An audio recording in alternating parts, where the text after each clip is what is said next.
So this is Splendor. This is the game setup. This is the tabletop version of it anyway. And then there's online versions as well. So everyone starts out with nothing.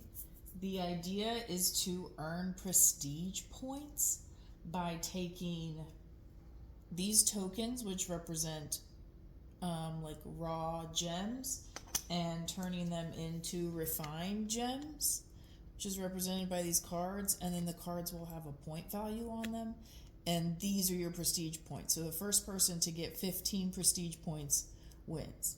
How do you get the prestige points? Well, you have to take your raw gems or tokens or whatever you want to call them and trade them in. This one says that you need 7 of these white diamond tokens in order to get this one blue refined gem, sapphire. I don't know what you want to call them. I call them all like diamonds. So this is a blue diamond. That's not the correct terminology. I don't care. My point being that this token represents like I pulled this out of the dirt and you can't put it into jewelry yet, rock, and then you turn it into, okay, now this is sellable and has value and brings me prestige for having owned it, I guess is how you could think about it. So the board will be set up with 16 cards available until you run out of cards. So these will be set out for everyone to see, and then each turn you get to either go to the mine and refine gems, or turn in and mine gems, or you can turn in your mine gems for refined gems. Another way to earn prestige points is to have a noble visit you.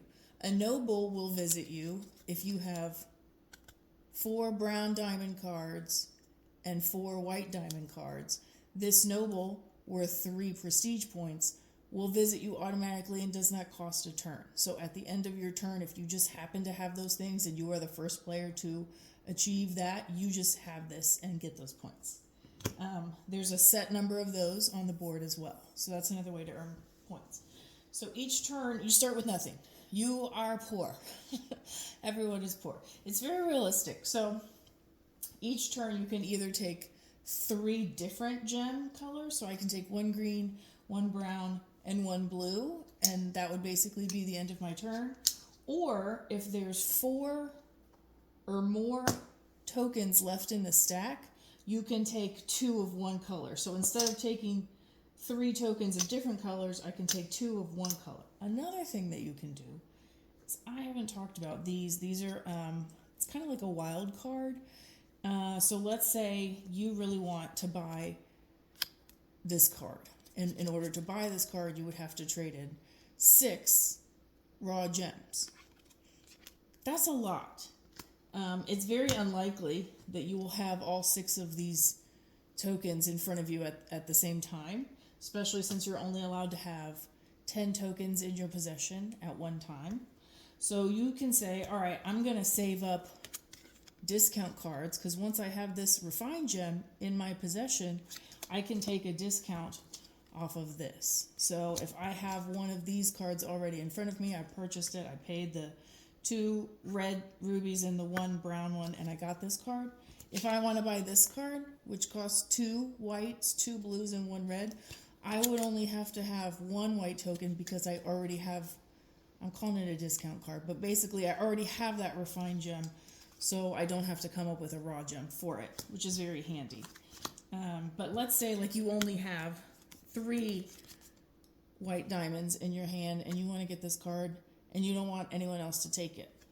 On your turn, instead of going to the mine, or instead of trading in for one of these cards, which are your 2 options so far that I've described, you can take a wild token and you can say, I would like to reserve this. It will go in front of you face down. I guess I can do that here.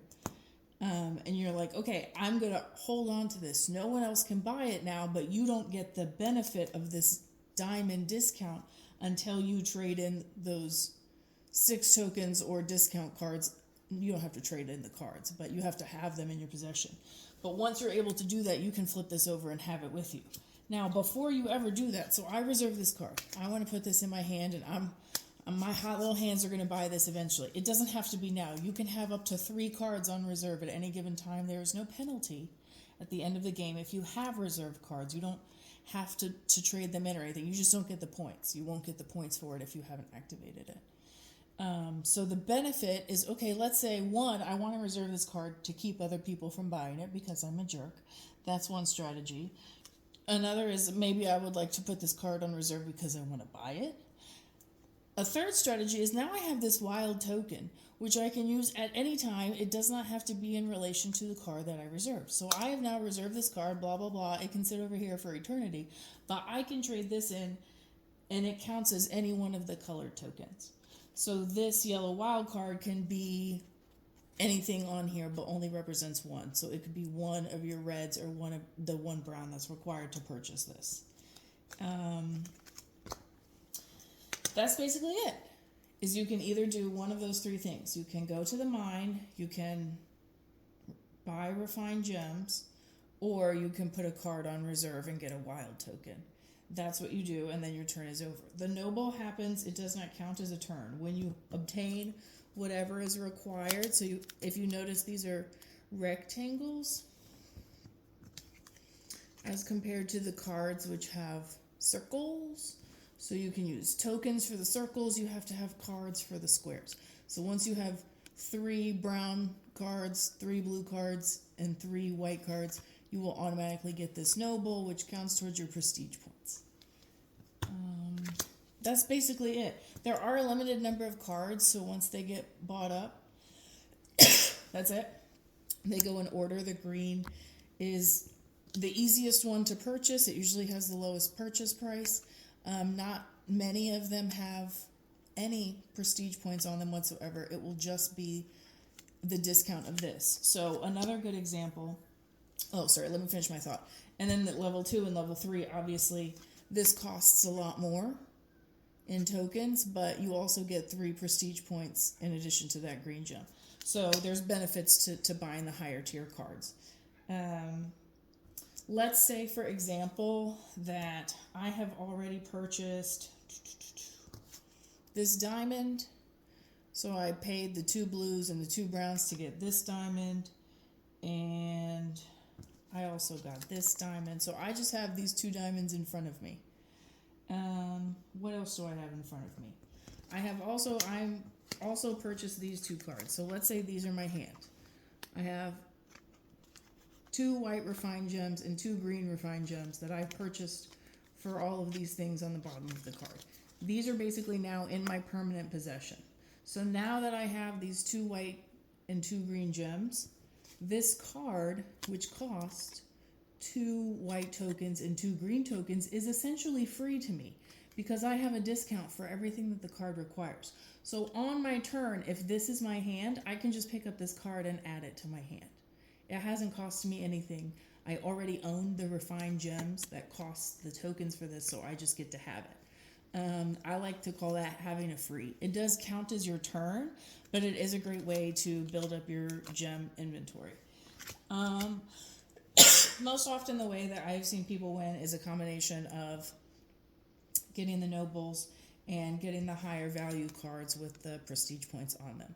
Once one person reaches 15 prestige points in total, everyone else gets 1 more turn, and then we count up our points, and that's it.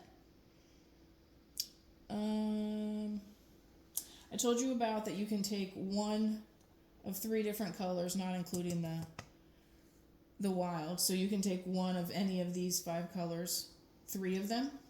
So any combination, you cannot do 2 of the same unless that's the only thing you're doing. So you can't do like 2 red and a white. You would have to do a red, a white, and a blue, or 2 reds and that's it. If there are only 3 reds in the stack, you cannot take 2 reds.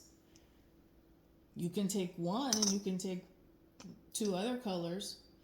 But if there's not 4 or more in the stack, you can't take it. 2 from that. And then in your hand, so in front of you at any given time, you can have no more than 10 tokens. I think that's it. I really like this game because it's really simple and I don't have to plan ahead. And I don't have to have a really good strategy and it's pretty fun. Okay, bye.